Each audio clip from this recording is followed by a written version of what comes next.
हिंसाचाराच्या घटनेनंतर मुख्यमंत्री देवेंद्र फडणवीस आज पहिल्यांदाच नागपुरात येणार, वरिष्ठ पोलीस अधिकाऱ्यांशी करणार चर्चा। नागपूर हिंसाचार प्रकरणातील आरोपी फहीम खाननं यापूर्वीही दंगल घडवण्याचा केला होता प्रयत्न, पोलीस तपासात धक्कादायक माहिती उघड।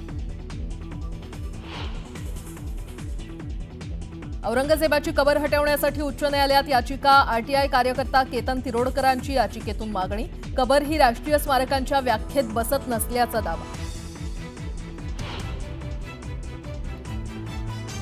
चित्रा वाघ आणि सुषमा अंधारेंमध्ये रंगलं शाब्दिक युद्ध, परत नादी लागाल तर परत ठेचेन, चित्रा वाघ यांचा सुषमा अंधारेंना थेट इशारा।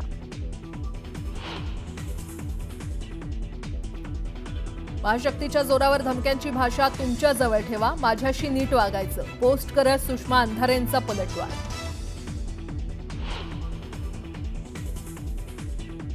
मनोज जरांगेंची आज अंतरवाली सराटीत मराठा सेवकांसोबत बैठक, आंदोलनाची पुढील दिशा ठरवण्यासाठी करणार मार्गदर्शन।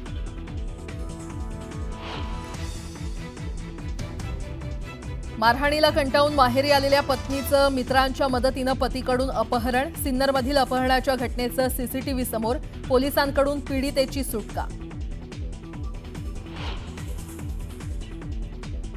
नवी मुंबईच्या शिरवणे एमआयडीसीतील कंपनीला भीषण आग, अग्निशमन दलाकडून आगीवर नियंत्रण मिळवण्याचे प्रयत्न सुरू, आगीचं कारण अद्याप अस्पष्ट। मध्य रेल्वेचा माटुंगा ते मुलुंड अप आणि डाऊन जलद मार्ग, तर कुर्ला ते वाशी अप आणि डाऊन हार्बर मार्गावर, तसंच पश्चिम रेल्वेच्या मुंबई सेंट्रल ते चर्चगेट अप जलद मार्गावर मेगा ब्लॉक।